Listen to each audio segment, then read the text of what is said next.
நேற்றும் இன்றும் என்றும் மாறாத இயேசு கிறிஸ்துவின் இனிய நாமத்தினாலே உங்கள் அனைவரையும் வாழ்த்துகிறேன். இன்று புதிய ஏற்பாட்டில் உள்ள மிக அழகான ஆழமான புத்தகங்களில் ஒன்றான எபிரேயருக்கு எழுதின நிருபத்தை குறித்து நான் ஒரு சில கருத்துக்களை பகிர்ந்து கொள்ள விரும்புகிறேன். இப்புத்தகத்தின் உள்ளடக்கம் மிகவும் ஆழமானதாகவும் கனமானதாகவும் இருப்பதால் அப்போஸ்தலன் பவுலே அதை எழுதியிருப்பார் என்று கூறுகிறார்கள். இந்த நிருபத்தின் ஆசிரியர் யார் என்பதை கண்டுபிடிக்க முயற்சிப்பது என்னை ஒரு ஆவிக்குரிய மனிதனாக மாற்றாது. ஆனால் இந்நிருபத்தை புரிந்து கொள்வதும் அதன் உள்ளடக்கங்களை பயன்படுத்துவதும் என்னை ஒரு ஆவிக்குரிய நபராக ஆக்குகிறது. இந்த நிருபத்தில் இயேசு கிறிஸ்து யார் என்பதை பற்றிய பல விஷயங்களை நாம் வாசிக்கலாம். உண்மையில் புதிய ஏற்பாட்டில் எழுதப்பட்ட வேறு எந்த புத்தகத்தையும் விட இந்த புத்தகம் இயேசு கிறிஸ்துவின் மீது அதிக ஒளியை வீசுகிறது. இந்த புத்தகம் 5வது சுவிசேஷம் என்றும் அழைக்கப்படுகிறது.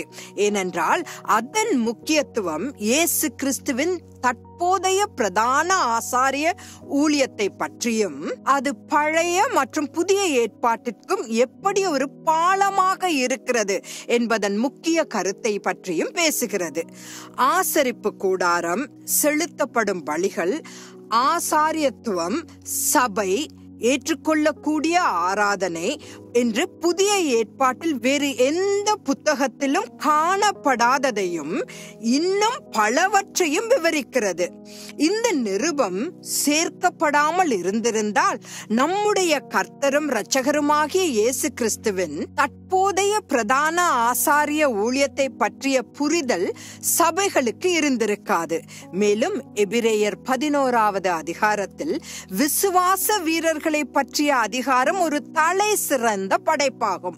புதிய ஏற்பாட்டில் உள்ள மற்ற அனைத்து புத்தகங்களும் சாதாரண கிரேக்க மொழியில் எழுதப்பட்டுள்ளன. இதனால் சாமானிய மக்களே அதை புரிந்து கொள்ள முடியும். ஆனால் எபிரேயருக்கு எழுதின நிருபம் கிரேக்க மொழியின் உயர்ந்த தரத்தில் இலக்கிய நயத்தில் எழுதப்பட்டுள்ளது. இன்று எனது பார்வையாளர்களை இந்த புத்தகத்தை உட்கொள்ளுமாறு, அதாவது வாசிக்குமாறு கேட்டுக்கொள்கிறேன்.